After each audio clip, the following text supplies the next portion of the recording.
नमस्कार मित्रांनो, माझे चॅनल वरती तुम्हा सर्वांचे मी स्वागत करतो। मित्रांनो, घरामध्ये कुठल्या वस्तू ठेवाव, कुठल्या नाही, देवघरांमध्ये का कोणते यंत्रण ठेवले पाहिजे, कोणते नाही, हे सगळं आजच्या व्हिडिओमध्ये बघू। घरात जर निगेटिव्हिटी असेल तर आपल्याला आजच्या या व्हिडिओमध्ये माहित पडेल। तर चला व्हिडिओला सुरुवात करूया आपण। तोपर्यंत शेवटपर्यंत व्हिडिओ रहा, नुसतं व्हिडिओ अर्धा बघून कॉल करून जाऊ नका, नाहीतर तुम्हाला अर्धवट माहिती मिळेल, त्यामध्ये माझी काही चुकी राहणार नाही। मग तुम्ही शिव्या देता की हा व्हिडिओ बघितला आणि असा झाला, असं काही नाही। तर चला सुरुवात करूया।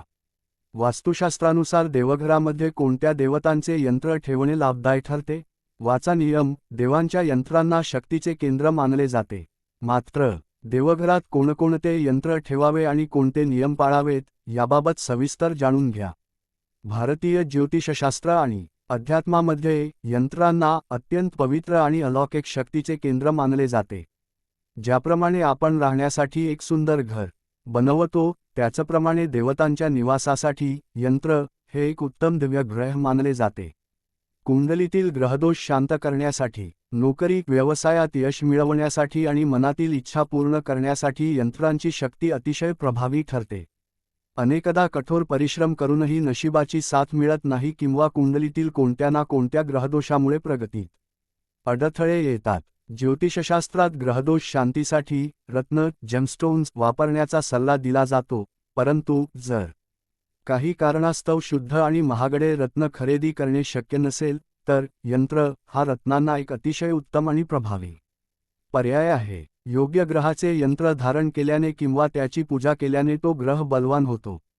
यंत्र म्हणजे काय? यंत्र म्हणजे केवळ धातूचा तुकडा किंवा कागदावरील नक्षी नव्हे, विशिष्ट रेखा आणि बिंदू यांच्या अचूक समन्वयातून एका निश्चित आकृतीचे यंत्र तयार केले जाते। या भूमिती रचनेमध्ये संबंधित देवी देवता किंवा ग्रहांचे आवाहन करून त्यांना विराजमान केले जाते। ज्याप्रमाणे एखादी इमारत बांधण्यासाठी कुशल इंजिनियरची गरज असते, त्याचप्रमाणे अचूक यंत्र निर्मितीसाठी देवी देवतांची दिशा, त्यांची प्रकृती आणि गुणांचे ज्ञान असणाऱ्या विद्वानांची आवश्यकता असते।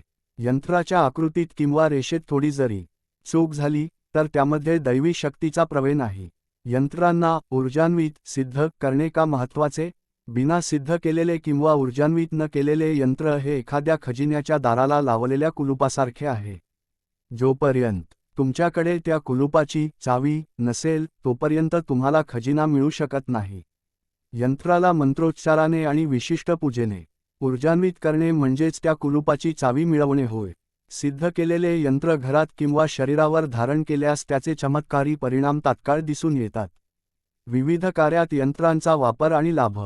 ग्रहदोष शांती, सूर्य, शनी, राहू किंवा केतू यांसारख्या क्रूर ग्रहांची महादशा किंवा पीडा सुरू असल्यास त्या ग्रहांचे विशिष्ट यंत्र स्थापित केल्याने ग्रहांचा नकारात्मक प्रभाव कमी होतो।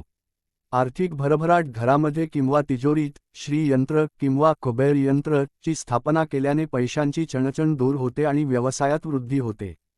परीक्षा आणि करिअरमध्ये यश, विद्यार्थ्यांचा अभ्यासात एकाग्रता वाढवण्यासाठी आणि परीक्षेत यश मिळवण्यासाठी सरस्वती यंत्र अत्यंत लाभदायक मानले जाते। शत्रुबाधा आणि नकारात्मकतेपासून मुक्ती, कोर्ट कचेरीचे वाद, शत्रूचा त्रास किंवा घरात सतत येणारी नकारात्मक ऊर्जा दूर करण्यासाठी बगलामुखी यंत्र किंवा महामृत्युंजय यंत्र। यंत्र वापरताना घ्यायची काळजी: 1. यंत्र नेहमी शुद्ध धातूवर, तांबे, चांदी किंवा सोन्याच्या पत्रात बनवलेले असावे। 2. यंत्राची स्थापना केल्यानंतर रोज त्याची मनोभावे पूजा करावी किंवा त्याच्यासमोर दिवा लावावा। 3. यंत्र अस्वच्छ हातांनी किंवा अपवित्र अवस्थेत स्पर्श करू नये।